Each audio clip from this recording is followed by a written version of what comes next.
Assalamu alaikum and welcome back, everyone. I'm Noshina Hussein with Nisa Consulting, and this is a series of videos that I have been posting about fundraising. And so, this is the third video in this series that I'm going to talk about a different tool that can help you fundraise.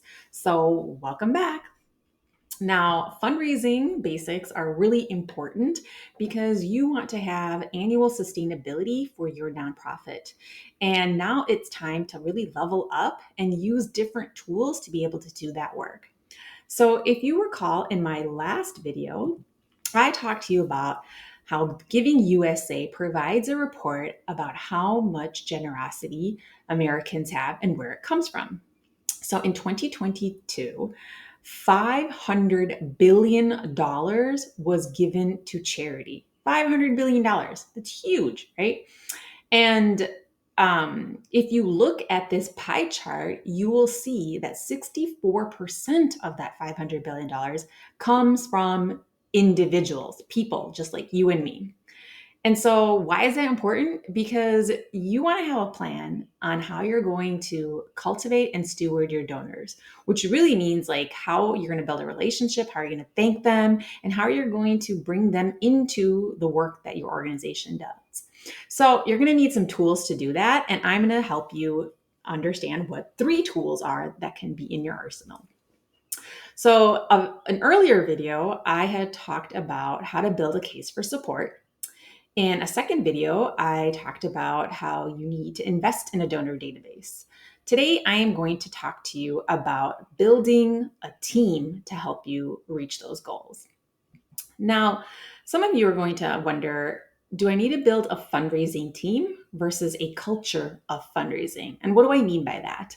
Well, in our faith tradition, in Islam, all of us are required to pay zakat, right? 2.5% of our accumulated wealth. We're also encouraged to give sadaqah, which is a form of philanthropic charitable giving. And so we already have this culture of giving in our communities to people in need. Then, of course, why wouldn't we have built in a culture of raising those funds for our organization? Now, a lot of people think that the executive director is their primary job to fundraise. Some organizations have enough funding to have staff, like to build out a development team and an operations team and a marketing team to be able to provide for that fundraising infrastructure.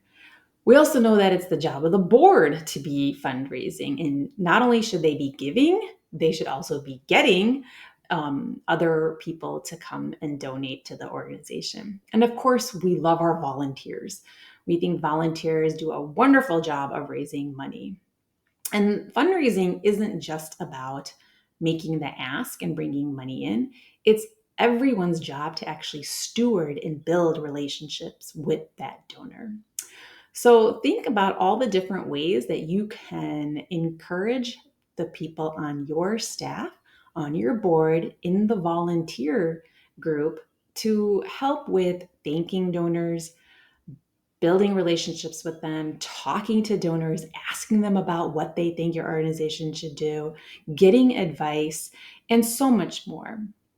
So build the culture of khair, which is inviting people to goodness through your fundraising efforts. Now, if you have any more questions, feel free to drop them in the comments, reach out to me. I am just an email away. Have a great day. Assalamu alaikum.